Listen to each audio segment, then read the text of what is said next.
and show you what this looks like. So coming into the day, the Nuggets, the Grizzlies, the Kings, the Suns, they were all locked in right to the top 4 spots. The Clippers, they battled back. They claimed the 5th seed. The Warriors won in convincing fashion. They secured the 6th spot. And then that also sets up our play-in. The Timberwolves in the 7-8 matchup against the Lakers will be hosting. The winner of that clinches the 7th seed. And then the Pelicans and the Thunder, they square off in that 9-10 game. The winner faces the loser of the Lakers-Timberwolves for the 8th and final spot in the playoffs. I want to start here by focusing in on the Lakers. Your thoughts here, Stephen A. Good for them that they've got the play-in game on their home turf.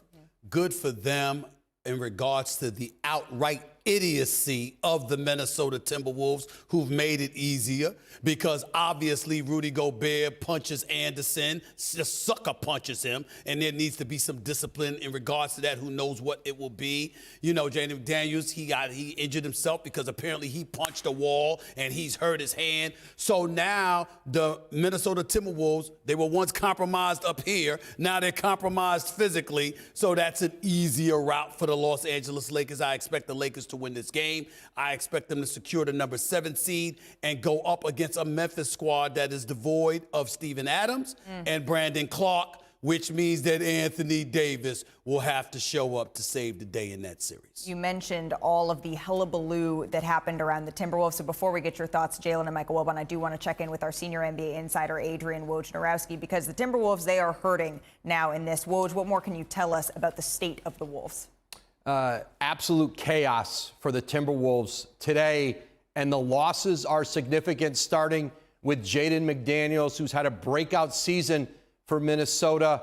He has a fractured right hand, I'm told. He is out for the season, and this is a player who has guarded the best player on the Wolves' opponents this season. He won't be available Tuesday against the Lakers in the play-in, or again if they were to advance. And listen, it all started with argument between Kyle Anderson and Rudy Gobert that escalated with Gobert throwing a punch, hitting Kyle Anderson.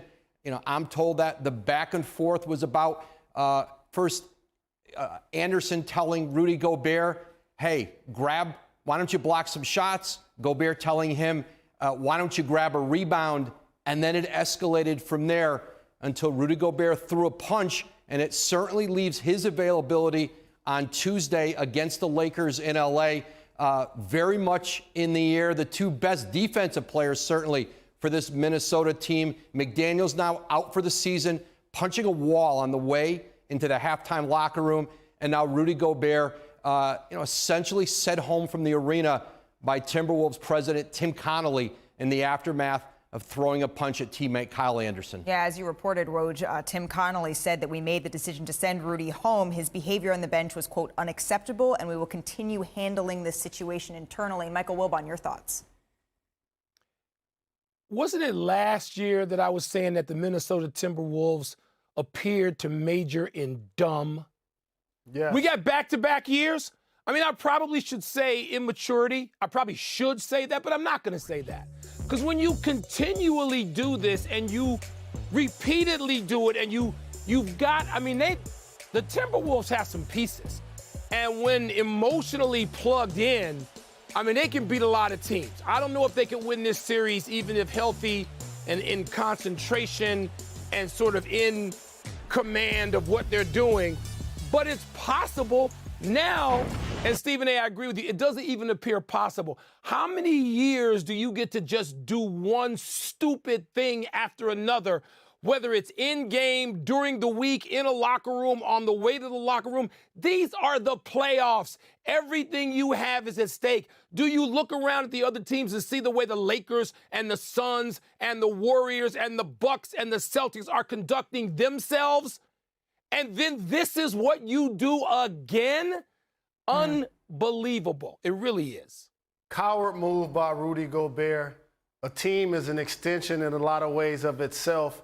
It happens in frustration amongst the group, which lends to the team not watching Jaden McDaniels compound that with punching the wall. So the basketball guys, everybody, are just shining down on the Lakers because now they're going to wax the Minnesota Timberwolves on their home floor.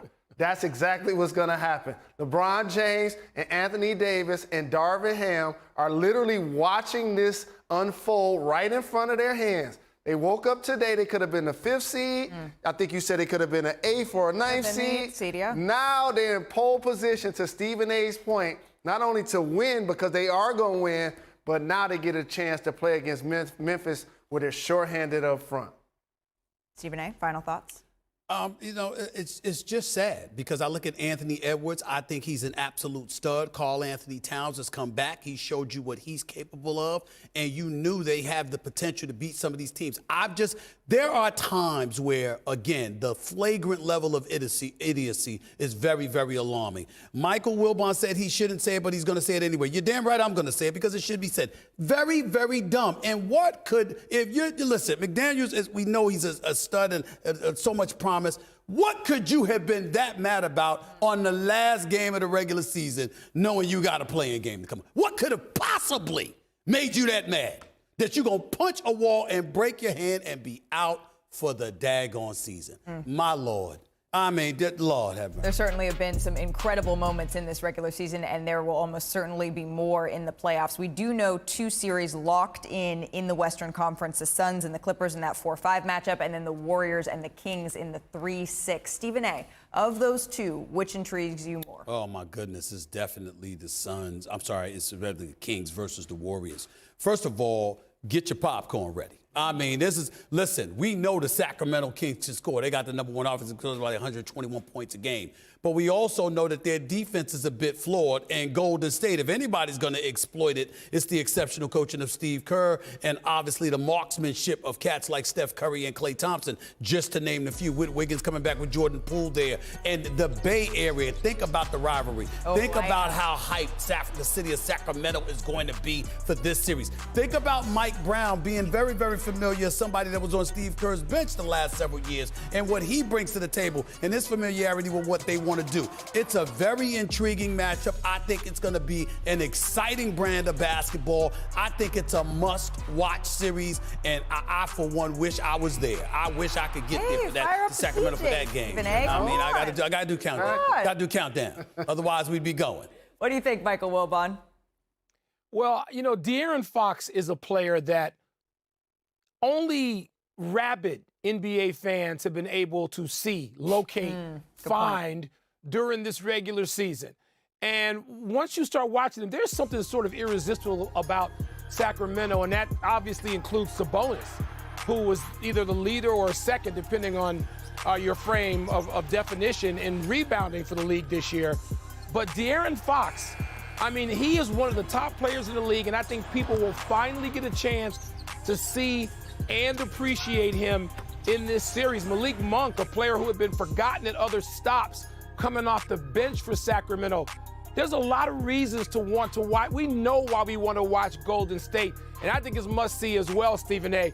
But Sacramento, for the casual fan or for the person just tuning in for the playoffs, they're going to turn and go, wait a minute, where's this team been all my life? And they haven't been front and center, but now they get to occupy the marquee at least for a little while. Thanks for watching ESPN on YouTube. For live streaming, sports, and premium content, subscribe to ESPN+.